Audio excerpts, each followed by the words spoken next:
How's it going, everyone, and welcome to my review of Aladdin 2019. So this film is of course the next in the line of Disney live-action remakes directed by Guy Ritchie, and it stars Mena Massoud as Aladdin, Naomi Scott as Jasmine, and Will Smith as the genie. So I probably don't really need to tell you the story of Aladdin because, let's face it, everybody knows it, but for those of you who are unfamiliar, it's about a young guy who lives on the streets and steals to stay alive. He meets and falls in love with a beautiful princess. In the meantime, there's an evil guy named Jafar who wants this lamp that if you rub it, a genie pops out, gives you 3 wishes, and then Aladdin gets the lamp and he gets the genie, and the genie helps him out to win the princess and fight the evil, and boom, there it is. Now, straight off the bat, look, I'm gonna come out and say this, and I'm probably gonna get a lot of flack for it, and I'm really sorry, but I've only ever seen the original animated film once. I know, and I know that there are so many people who adore that movie, and I didn't dislike it. I thought it was great. It was just one of those movies that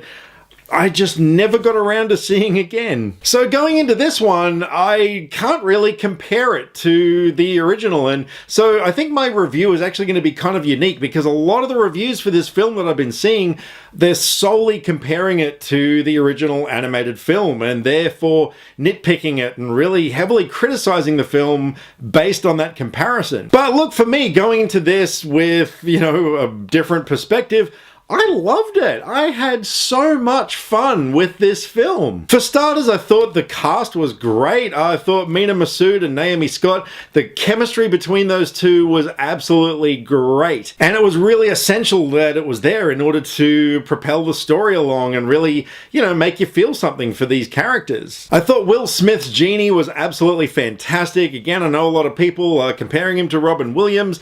Look, yeah, he brought his own thing to this role. He didn't just try to do what had been done before, and he made it very Will Smith. I mean, there was a lot of Will Smithness to this role, but it was great. I mean, this guy, he's just so charismatic all the time, and yeah, he sort of played 2 roles in the film in a way. Like, he played the blue version of the genie that we're familiar with. He also played kind of a more human form as, the more Will Smith looking Will Smith. But either way, he was great. I thought the CG on the genie was fine. I mean, yeah, it didn't look 100% perfect, but then again, it's a mystical genie. Was it really meant to look absolutely perfect? The movie was just so grand scale. The song and dance numbers were great. The costumes, the set designs, everything was so big and colorful and just wonderful to look at. And there were just so many moments in the film where there'd be beats in the story where, it would start losing steam a little bit, but something would happen to pick it up again. I was always elevated again throughout the whole runtime of the film. Of the 2 leads, I thought Naomi Scott was definitely the standout.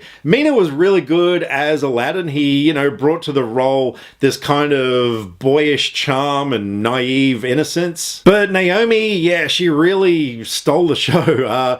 Her character, being a princess who wanted to become sultan, which was kind of an empowering thing for girls as well. Her character was strong but compassionate.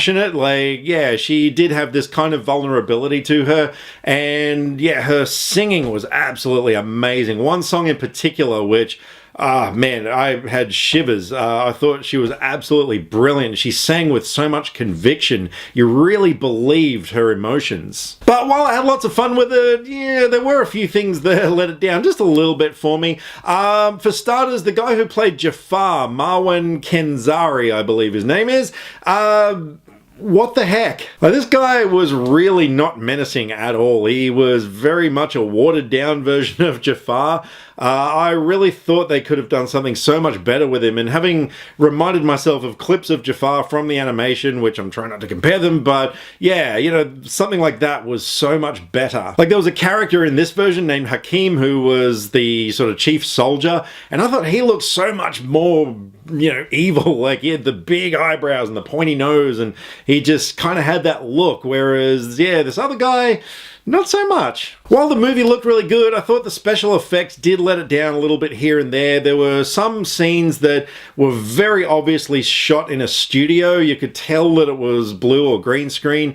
And yeah, like Abu the monkey, most of the time was really good, but there were a couple of close-ups on the face that really looked fake. And overall, I think the 2-hour runtime, or just over 2 hours, I think might have been a little bit excessive. Yeah, they could have trimmed probably not too much, maybe about 15 minutes or so.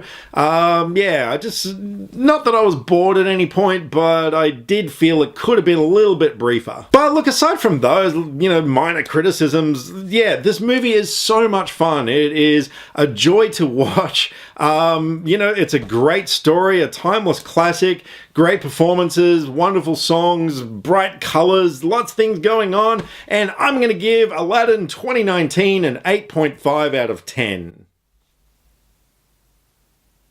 So I know this movie is, again, dividing people on the internet, and I'm kind of getting bored with the whole, oh my god, this movie's so divisive thing, so I'm actually leaving it out of reviews from now on.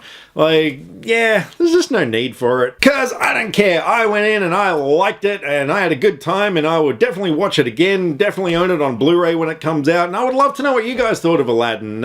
Yeah, which side of the fence are you on this one? So let me know what you thought. Drop me some comments either here, Facebook, or Twitter. All the social media links are in the description below, because I like to talk about movies, and I would love to talk about movies with you. Catch you next time. Click subscribe to stay up to date with all the latest movie reviews. Skynet will be taking over any day now, so what have you got to lose? Nyah.